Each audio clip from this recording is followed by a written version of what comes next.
सांसद दीपेंद्र हुड्डा शाहबाद ने विधायक रामकरण काला के द्वारा कुकाबाड़ी में आयोजित कार्यक्रम में पहुंचे। यहां पर उनके साथ निर्मल बोहड़ा, जिलाध्यक्ष मेवा सिंह और पार्टी के कार्यकर्ता मौजूद रहे। मीडिया से बातचीत करते हुए उन्होंने कहा कि विधायक रामकरण काला गोगा पीर के भक्त हैं और यह 45 दिन से उपवास रख रहे हैं और गोगन नवमी के अवसर पर ये हर वर्ष कार्यक्रम करते हैं। इसके बाद उन्होंने भाजपा सरकार और चुनाव आयोग की भूमिका पर गंभीर सवाल उठाए। उन्होंने कहा कि भाजपा ने सत्ता में बने रहने के लिए हर तरीके की व्यवस्थाओं का इस्तेमाल किया है। उन्होंने कहा राहुल गांधी पहले ही प्रेस वार्ता कर कई तथ्य उजागर कर चुके हैं, जिससे साफ हुआ है कि चुनाव आयोग अपनी निष्पक्ष भूमिका निभाने में असफल रहा और भाजपा की सहायक भूमिका में आ गया है। सांसद दीपेंद्र हुड्डा ने कहा कि भाजपा का एकमात्र उद्देश्य सत्ता हासिल करना है। इसके लिए वे साम दाम दंड भेद और हर प्रकार के यंत्र मंत्र तंत्र का प्रयोग कर रही है। उन्होंने नायब सिंह सैनी के बयान का हवाला देते हुए कहा कि भाजपा सारी व्यवस्थाओं का इंतजाम की बैठी है। यही कारण है कि लोग अब चुनाव आयोग की भूमिका पर सवाल खड़े कर रहे हैं। सांसद ने भिवानी के चर्चित मनीषा मर्डर केस को लेकर कहा कि ये बेहद घिनौनी वारदात है। आरोपी को किसी भी हाल में बख्शा नहीं जाना चाहिए और उनके खिलाफ कड़ी से कड़ी कार्रवाई होनी चाहिए ताकि समाज में सख्त संदेश जाए। उन्होंने कहा कि भाषण बड़े बड़े देते हैं लेकिन काम नहीं होते, क्योंकि उनके ऊपर आदेश देने वाले कोई और लोग हैं। जब हरियाणा में कांग्रेस की सरकार आई थी और हुड्डा मुख्यमंत्री बने थे, तब हमने प्रदेश से अपराध को खत्म कर दिया था और 10 साल प्रदेश में शांति रही। आज हम सब यहाँ पर जो एक विशाल भंडारा जो हमारे विधायक जी रामकरण काला जी और मैं विधायक जी के साथ साथ इनको मैं श्री गोगा भगत कहूँगा, जो इतनी इन्होंने भक्ति, आज 29वां साल है जब लगातार भंडारे का आयोजन और 45 दिन तक इन्होंने व्रत रखा है, जो कि आज ये बोलेंगे। ऐसी भक्ति और इसके बाद ये राजस्थान में जो चुरू डिस्ट्रिक्ट में जो श्री गोगा झारवीर जी का जो जन्मस्थली मानी जाती है, ये यहाँ से वहाँ तक जाते हैं, ये एक विशेषता है। तो आज हम सभी यहाँ पे सारे श्रद्धालु हजारों की संख्या में लोग सुबह से लोगों का आगमन है, तो हम लोग भी यहाँ पहुँचे हैं और विधायक जी की जो ये भक्ति है, सच्चे मन से ये एक भक्त हैं, गोगा भक्त हैं, तो हम विधायक जी का धन्यवाद करते हैं कि लोगों के इस भंडारे के माध्यम से गोगा वीर जी को याद करने का और उनको नमन करने का अवसर श्रद्धालुओं को देते हैं। हुड्डा साहब, ये न्याय की यात्रा है। आज ये दोबारा से कर लेंगे आपका देखिए, जो राहुल जी की यात्रा है, न्याय की यात्रा है।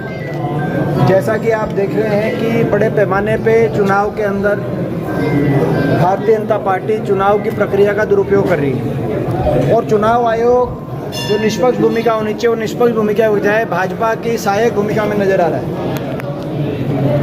भाजपा का एक ही उद्देश्य रह गया है, शाम दाम दंड भेद और यंत्र मंत्र और तंत्र के दुरुपयोग से सत्ता को हासिल करना, यानी कि जन भावनाओं से सरकार को ना बनाना। नायब सिंह जी के शब्दों में मैं कहूँ तो सारी व्यवस्थाओं का इंतजाम करके सत्ता पे काबिज होना, जो उन्होंने कहा था कि जन भावना से नहीं, लेकिन सारी भाजपा की के पास सारी व्यवस्थाएं हैं सरकार बनाने। ये जो व्यवस्थाएं हैं ये लोकतंत्र के लिए खतरा है।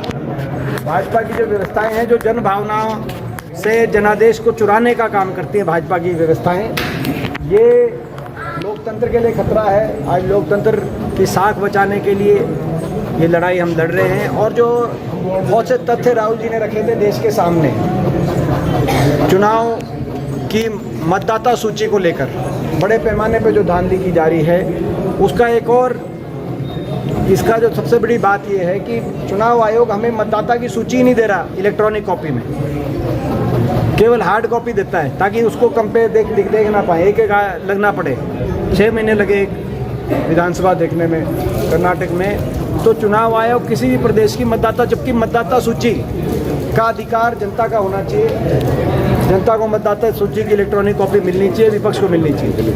हरियाणा में भी बड़े पैमाने पर गड़बड़ियाँ हुई हैं और हरियाणा का भी हम दिखवा रहे हैं। जल्दी सारी तथ्यों के साथ हम भी सारे तथ्य हरियाणा की जनता के सामने रखेंगे। देशवासियों को सरकार से उम्मीद है कि भिवानी में जो निर्मम हत्याकांड जो की गई है, जो भी अपराधी हों, जो भी दोषी हों, कोई बचना ना पाए, तुरंत कार्रवाई हो, तुरंत मर्डर सॉल्व हो और अपराधियों को शीघ्रतम व कठोरतम सज़ा दिलवाई जाए। कानून के अंतर्गत जो भी शीघ्रतम और कठोरतम कार्रवाई हो सकती है वो हो। मगर दुर्भाग्य की बात ये भी है कि हरियाणा प्रदेश में कानून व्यवस्था चौपट हो गई है। हरियाणा की जो सरकार है वो कहीं भी पुलिस प्रशासन का कोई कंट्रोल अपराधियों पे दिखाई नहीं दे रहा। आज पे प्रदेश की स्थिति चिंताजनक बनी हुई है। जो भारत सरकार के गृह मंत्रालय के आंकड़े दर्शा रहे हैं कि सबसे ज़्यादा अपराध दर आज हरियाणा में हो गया देश में। और मुख्यमंत्री जी को अफसर सीरियसली नहीं ले रहे, क्योंकि अफसरों को पता है कि डोर कहीं और है, सत्ता की डोर कहीं और है दिल्ली में। और कहीं ना कहीं ये भी एक कारण नज़र आ रहा है। मैं मुख्यमंत्री जी को भी कहना चाहता हूँ, उनका कल बयान आया कि मिट्टी में मिलाएंगे।